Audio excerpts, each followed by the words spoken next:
Ang pag-aralan natin ngayon tungkol diyan sa nasulat sa Genesis Kapitulo 3, versikulo 9. Nung sila Adam at Eva, nagkasala sila, nagtago sila.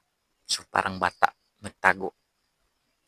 Kaya yung ugaling magtago ka kung nakagawa ng kasalanan, nung unang parents natin, yun na pala ang ginawa nila. Kagaya nila ni Adam at Eva, nagtago sila. So tinawag sila ng Panginoon, "Where are you?" So alam ba ng Panginoon ang ginawa nila Adam at Eva? Mga kapatid, ang ating Panginoon, our God is omniscient, all-knowing God, 1 John 3:20.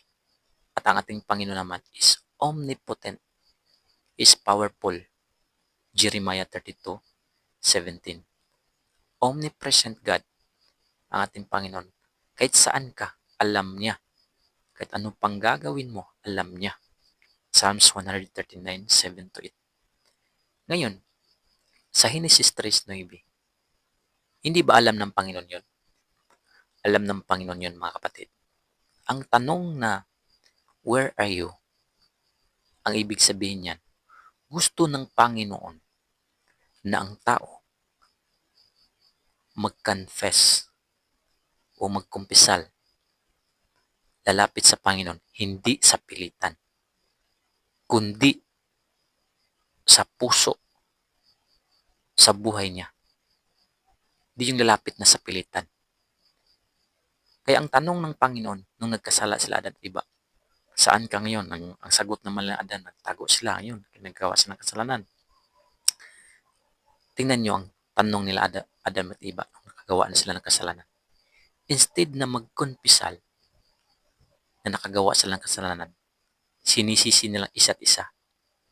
Sabi ni Adam, dahil sa babae. Sabi namang babae, sabi naman kay Eva, dahil sa ahas. Sinisisi nila ang Creator. So yan ang mali natin minsan. Mahilig tayong magsisi, no? Di man lang agad na magpakumbaba tayo na, sorry Panginoon, kagawa ako ng kasalanan. Yan ang realidad minsan sa tao. Kumbaga, mahilig tayong makisabay sa realidad.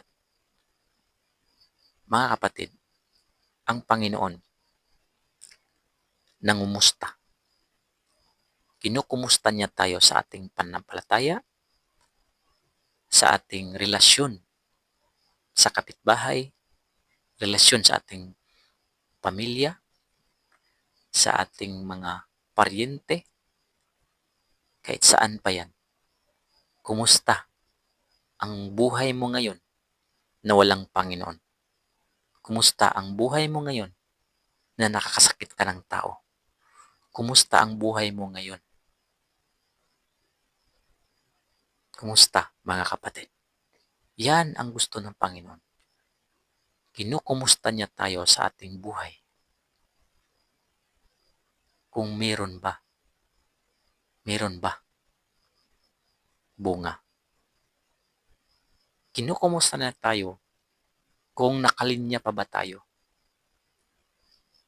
sa tunay na pananampalataya sa Kanya.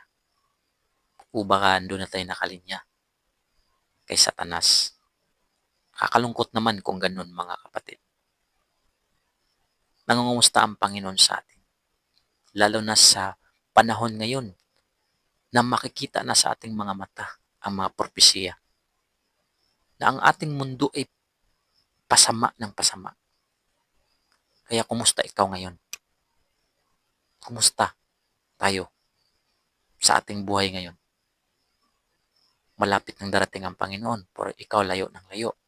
Lagi mong sinasabi, busy ka, wala kang panahon sa Panginoon. Kahit mag-pray, wala. Kahit magbasa ng Biblia, wala. Kapatid, ang buhay natin, isa lang. Maikli lang mundo natin ito sa mundo. Nanawagan ang Panginoon. Bigyan mo siya ng time. Kumpisal, papasalamat.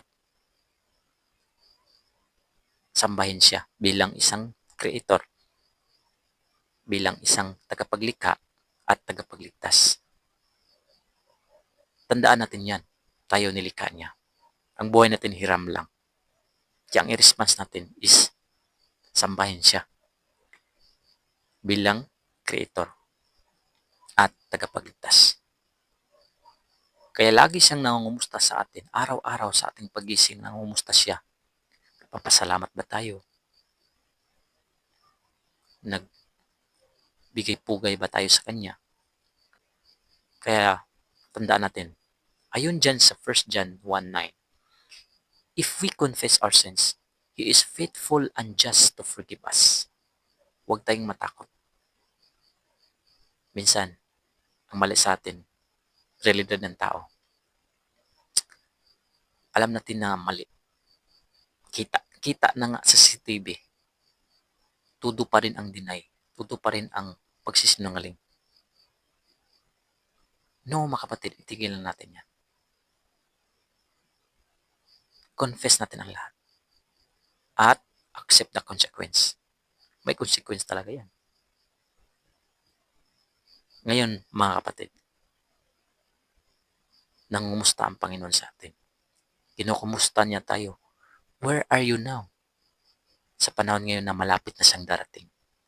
Saan ikaw ngayon? Busy ka pa ba sa paghahanap ng pera? Kahit man lang magbigay ng panahon sa Kanya, wala ka ng time. Kakalungkot mga kapatid. Ayaw nating mas mapasa impyerno. Gusto nating mapasa langit.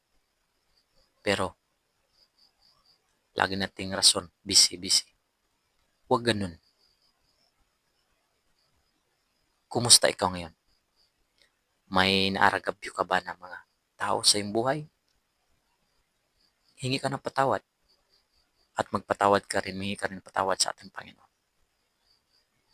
Yan ang gusto ng Panginoon sa atin. Kung bakit sa Genesis 3:9, nangungumusta siya sa tao. Dahil gusto ng Diyos na ang tao ay lalapit sa Kanya. Hindi sa pilitan, hindi sa hipokrito na pag-accept sa Kanya, kundi lalapit sa Kanya ng mapakumbabang paglapit. Yun lang mga kapatid. God bless sa lahat.